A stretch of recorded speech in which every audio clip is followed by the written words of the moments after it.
Lowe's came above and beyond to assist us because we were out here for a long time today. So we thank him for that. The suspect in this case is Alfredo Luis Rodriguez. His date of birth was 2/25/92, and he was 31 years of age.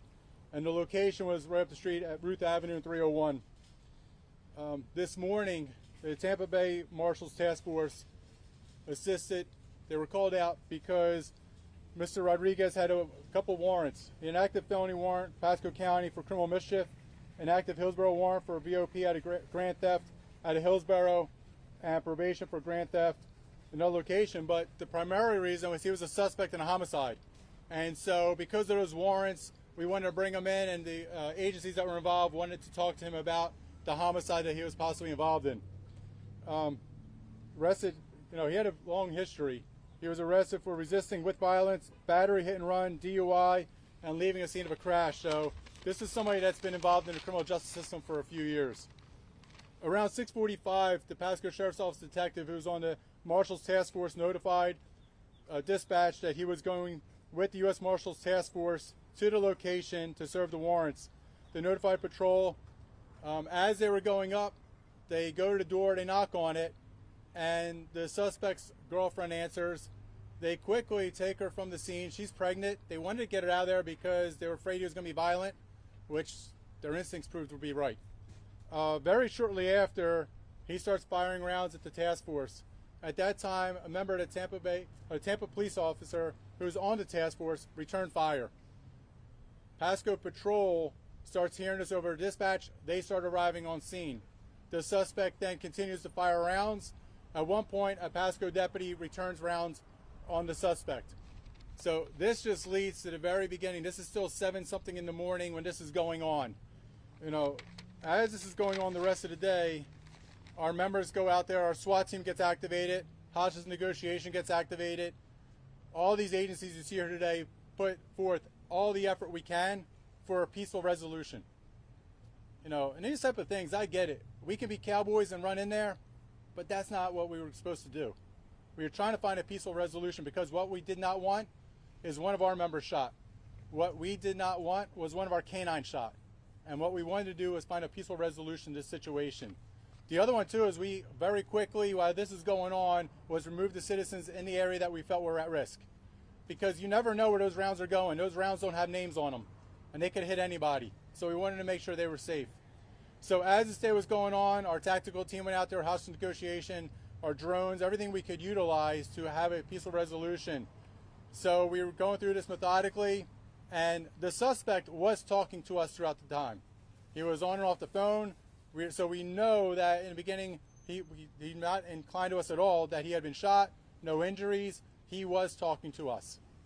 Around 12:45, we know there was one room left that he was in. Our robotics, drones, everything we were trying to do to get back there, the women and men, the SWAT team, everything was going forward. We were trying to still negotiate with them. However, at some point, we were able to make entry into that room. As we made entry, we realized that the suspect had possibly self-inflicted gunshot wound to his head. So we're still working on that right now. But I can tell you that there is a resolution to this situation. But I want to go back to one of the things I said earlier. We are blessed by God that nobody, law enforcement was hurt, no citizens were hurt, none of our canines were hurt. The other one too is we're blessed by God to be here in Tampa Bay. To be here with these outstanding women and men in law enforcement and public safety, our fire rescue out there, everybody. That, it's a sad day when these things happen, but at the same time is that we come together. And I get these criminals now, they seem like they're being more violent towards law enforcement because they see what goes on across the country where laws aren't enforced. Law enforcement can't do their job because there's politicians out there that are holding them back. That's not going to happen in Tampa Bay. That's not going to happen here in the state of Florida. We will enforce the law. And so this is a message back out there to criminals. If you fire upon law enforcement, if you fire your guns upon our good citizens out there and our citizens that are just trying to live their lives, we will do everything possible to apprehend you. In this situation, it looks like a self-inflicted gunshot wound, but if you shoot at us, we will fire back at you. That's what we're trained to do. We will make sure at all costs that our community will be safe.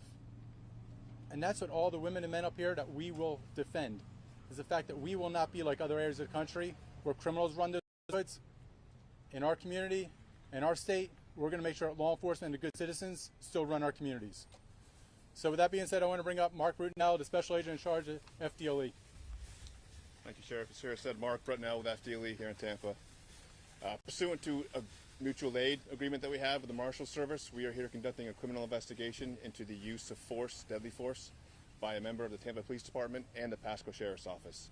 I can echo the Sheriff's comments that today was a classic example of great restraint and patience. I live in this community, so I was very proud to watch the collaborative effort of all the agencies that are here today. The partnerships are immense, well-oiled machine, but again, I go back to the restraint and the patience that was showed by all the agencies here today to hopefully end a peaceful resolution. Unfortunately, this individual chose this path. These officers were doing their job this morning, and he fired upon them, and they fired back. And that's why we're here today to conduct that investigation. It's a long process. We have a lot of work to do today, but we'll get it done, and we'll present that to the State Attorney's Office for review. So thank you. Thank you, Sheriff. Lee Burkhaw, Chief of Police for Tampa. The Tampa Police Department plays a significant role in the U.S. Marshals Task Force. And as the Sheriff alluded to before, the U.S. Marshals Task Force goes after the most heinous criminals. They are the best of the best, the most highly trained that go after our worst of the worst. And in this case, we had an outcome where the citizens and the officers were okay. Obviously, that's our main concern. And the officers, thank God, they were shot at. We had our officers that were shot at, and one of my officers returned fire. And thank God they were not hit. In this situation, we owe that extra training to the U.S. Marshals for their extra training that they provide for our officers to do this. The community and our task force and all of the agencies that are out here at the Tampa Bay area, like the Sheriff alluded to before, has an excellent working relationship with all the other criminal justice stakeholders and the community members themselves. And that's why we're at this resolution that we're at today. So thank you. Any questions? Sheriff, do you know specifically, was it one of the robots or a law enforcement member who found him in that room that you mentioned? Yeah, this is still part of the investigation. We had numerous different robots that were going in there, members that were going in there, but I go back to it, we're in a command bus, we're listening to what's going on, we're making some decisions that are happening out there because, the frontline women and men, they need to be able to make those decisions. And so, we're going through our lines. What do we do? How do we do this? And one of the things that came up was about, our canines are trained, our SWAT tactical canines, and we're going to send the dogs, and we're like, no, hold on, let's get those robots in first, because we all agree we do not want to put those dogs in harm's way. This guy's already shot at law enforcement, he's shot at people, we don't want to harm a dog either. And so, sending those robots in, sending everything in, so I'm not sure if it was through a mirror that they were able to get into that room, or was it one of the robots that got in. But this is where I go back to, public safety isn't cheap. We deal with protecting lives, and so any tool possible, we can have resolutions like we have now, where 10, 15 years ago, that SWAT team would have been kicking in doors, going through, and now the professionalism is immense right now. It's been always great, but with what we can do with technology, it gets even better, and we can make things safer. But at the same time, they cost money. But no matter how much hardware we have, how much software we have, it always comes down to the human heart and the human head. And those are the things that came together to say, hey, let's get in there and make sure everybody's going to be safe. And like it was alluded to before by Special Agent in Charge Brutinell, he chose his own fate. He had hours to come out on his own. He had hours to make a decision and say, hey, you know what? I did something stupid, but let me end this peacefully. He chose his own fate. Any general thoughts on what he said in the conversations that he did have over the phone? I don't know what he was said to hostage negotiators or what he said to other people that were on the phone with, so sorry. Yeah, so that I don't want to get. It's not a Pasco case. It's one of the jurisdictions and within outside county. So they were still going through some things now. So I don't want to interfere in their investigation. It's not a Pasco Sheriff's Office investigation, but we were out there to assist with the Marshals Task Force to go out there to apprehend this person to bring him in for questioning. Can you say if it was like Hillsborough County, or are you able to say? It was a jurisdiction in Tampa Bay. Sheriff, we heard a couple loud booms coming from the house, and we saw the battering ram, and I know we heard that the fire rescue structural team was coming in. Can you tell us what was used to try to get him to come out? What tactics? Yeah, so if you heard a boom, that's the flashbangs. repercussion bangs, trying to get movement, trying to get him to, so we know, there's sometimes he won't talk to us for a little bit, so we just want to make sure he's alive. There's been points where he got up, our people knew he was walking around, so we knew, he was still alive at that point. With the Bearcat, we were trying to go through some windows. We had to get through some windows to make sure that we can get the tear gas in there. Unfortunately, it probably wasn't the best structure to begin with, structurally sound building. So you take a window and things start falling. The part with fire rescue, and I give Chief Perez credit, this is probably the first operation we had, because the evolution of our partnership together with Pasco Fire Rescue, the medical side, the tactical side, they were out there for several reasons. One is, if God forbid somebody got shot on our side, we were able to render aid quickly. If the suspect came out and he was wounded, they were able to render aid quickly. The other side of it is, if you don't know what this guy's doing inside. You don't know if he's going to start, if he has gasoline, he's going to start a fire. They were there to make sure that they can turn that fire off, put water on it, put foam on it, do something like that. So that's the whole part of slow and methodical, but having the right pieces in the right place. As I said, there's times where we have to go in hastily and take care of a situation. There's other times like today where we can just methodically go through it. But it was not the best structurally sound building to begin with. And so we have to make sure that as we go through it, it was safe. Right now, what Fire Rescue is going out there for, and we appreciate Chief Perez and the team, is making sure that building does not collapse on forensics as they're going into that situation now. Yes, ma'am. Okay. Sheriff, I know you said that you began pretty much with, getting a pregnant woman out of that house. Given everything you just talked about, all that you guys are dealing with, can you just speak to, also with all the neighbors around, can you speak to how much more dangerously the situation could have ended had you not been able to carry out the coordinated effort?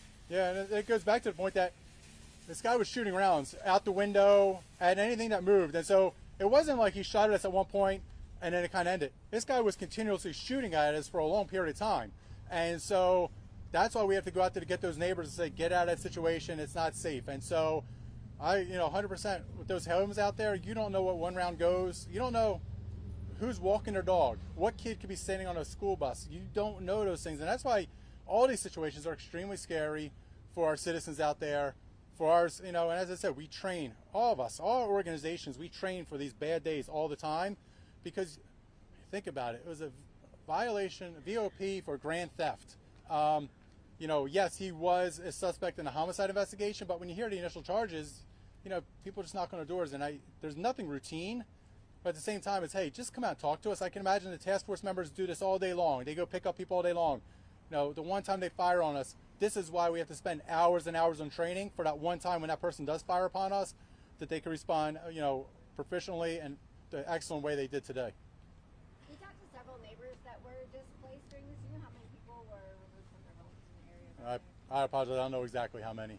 Yes, sir. We were at this address last month and to serve a warrant on this man. Is this the first time you've tried to serve another warrant on him since that time? I don't know when was the last time. I know we were out there previously.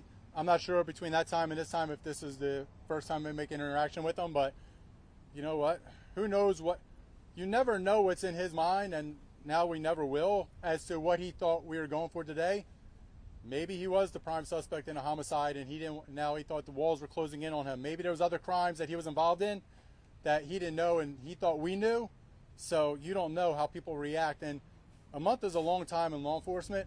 You don't know what crimes or things people may have done in a month, but when he came to that door this morning, You got to be prepared. yeah, and he probably thought the end is coming, and unfortunately he put the pregnant girlfriend at risk, he put his neighbors at risk, and he put law enforcement at risk, and he ended it on his choice, not ours. All right, appreciate it, everybody. Thank you.